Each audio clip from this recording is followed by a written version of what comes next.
안녕하세요. 아나운서 조정연입니다. 지난 2016년부터 전국의 모든 중학교에서는 자유학기제를 시행하고 있는데요. 이에 더 나아가 경기도에서는 2018년부터 자유학기제를 자유학년제로 확대 시행하고 있습니다.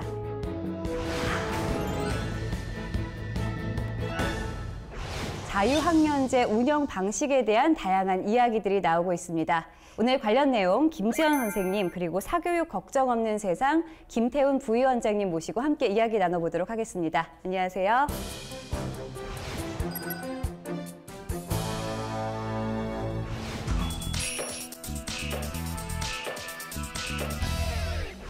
자유학년제가 무엇인지 좀 생소한 분들도 계실 것 같아요. 자유학기제, 자유학년제 무엇인지 좀 설명 좀 부탁드립니다.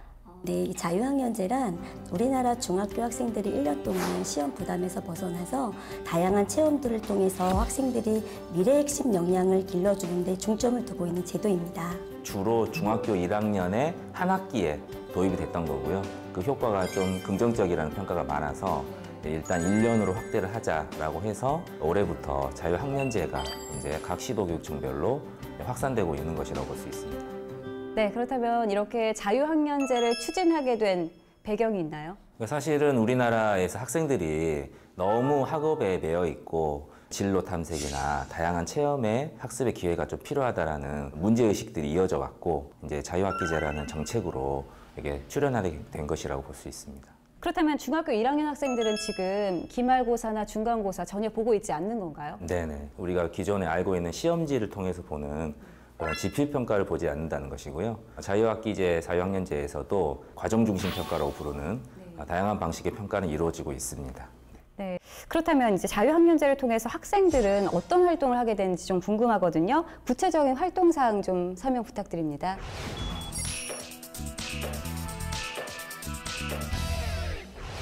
자유학년제에서 학생들이 참여하는 활동에는 4가지 활동이 있는데요. 진로탐색 활동, 그다음에 주제선택 활동, 예술체육 활동, 동아리 활동으로 나뉘어집니다. 학생들에게는 시험보다 오히려 이 수행평가 방식이 좀 더 부담스럽다 이런 의견은 없나요? 학생들 중에서 그런 불만을 얘기하는 학생들이 적지 않아 있거든요. 왜냐하면 종이 형태로 치는 그렇죠. 지필평가에 익숙해져 있기 때문에 자꾸 뭔가를 표현하라고 그러고 그런 것들이 익숙하지 않은 학생들은 좀 오히려 좀 부담스러워하는 경향도 있습니다. 네.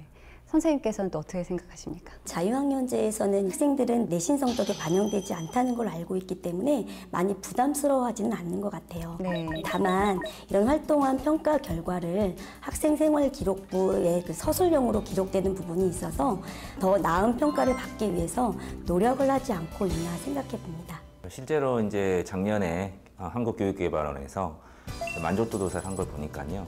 학생들의 이제 수업 참여도가 굉장히 신장이 됐고 교사들의 수업 다양성도 늘어났다. 이런 조사 결과들이 나오고 있고요. 일선 교사들이 이제 자유학기제를 하면서 학생들이 발표력이 늘었다. 굉장히 편하게 자기 표현을 한다는 얘기들은 학교 현장에 굉장히 긍정적인 어떤 변화를 주고 있는 것은 분명해 보입니다. 그런데 사실 자유학년제를 왜 중학교 1학년 때 시행해야 하느냐. 사실 14살이라는 나이가 자신의 미래를 선택하고 진로를 탐색하기에는 좀 이른 시기가 아니냐 이런 걱정들도 있거든요. 어떻습니까?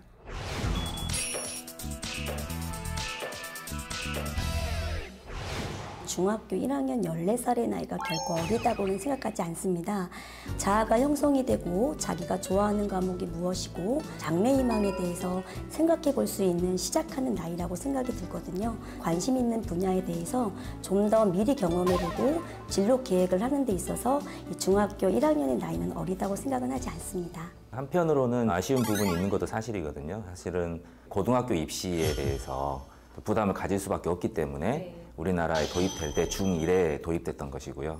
자유학기제가 모델이 됐던 아일랜드의 전원학년제 같은 경우에는 한 40년에 걸쳐서 점차적으로 이렇게 희망학교와 희망학생들을 대상으로 해서 확산되어 왔는데 우리나라에서는 한 3, 4년 안에 전국적으로 이렇게 좀 추진되는 부분이 있어서요. 좋은 사례들이 축적되면서 점차로 확산되는 모델이었으면 더 좋았지 않았을까 하는 아쉬움은 좀 있습니다.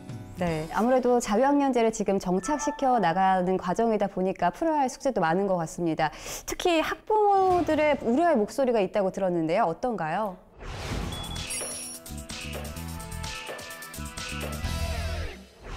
학부모님들이 가장 우려가 되는 부분은 학력 저하인데요. 네. 학교에서 공부는 안 하고 노는 게 아니냐, 그리고 우리 아이들의 학습 능력은 떨어지는 게 아니냐라는 말씀을 정말 많이 하시고요. 중학교 2학년이 돼서 시험을 볼 때 더 힘들어하는 게 아니냐라는 우려가 많이 있습니다. 실제로 자유학기제를 하면서 사교육이 일부 늘어나는 측면도 있다는 조사도 있기도 하거든요. 이제 그런 부분에서는 학부모님들이 그런데 좀 지나치게 좀 걱정하시는 측면이 있는 것 같아요.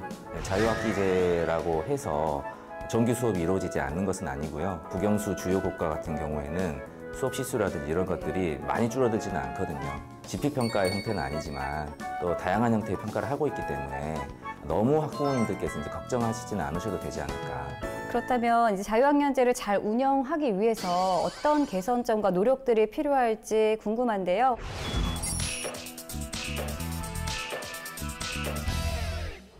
각 학교에서는요, 이 자유학년제가 하나의 교육과정이라는 인식을 확립시켜서 미래 핵심 역량을 길러주는 배움 중심 수업과 또 과정 중심 평가의 혁신임을 강조하고요. 학생 평가 방법에 대해서도 충분한 사전 안내와 소통이 필요할 것 같습니다. 네. 그리고 이제 자유학년제가 지금 한 학기였다가 이제 1년으로 확대가 됐는데요.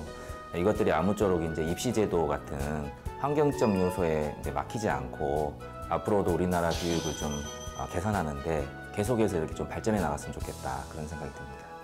네. 자유학년제가 학생, 학부모, 그리고 교사 모두가 만족할 수 있는 교육 정책이 됐으면 좋겠습니다. 오늘 좋은 말씀 고맙습니다.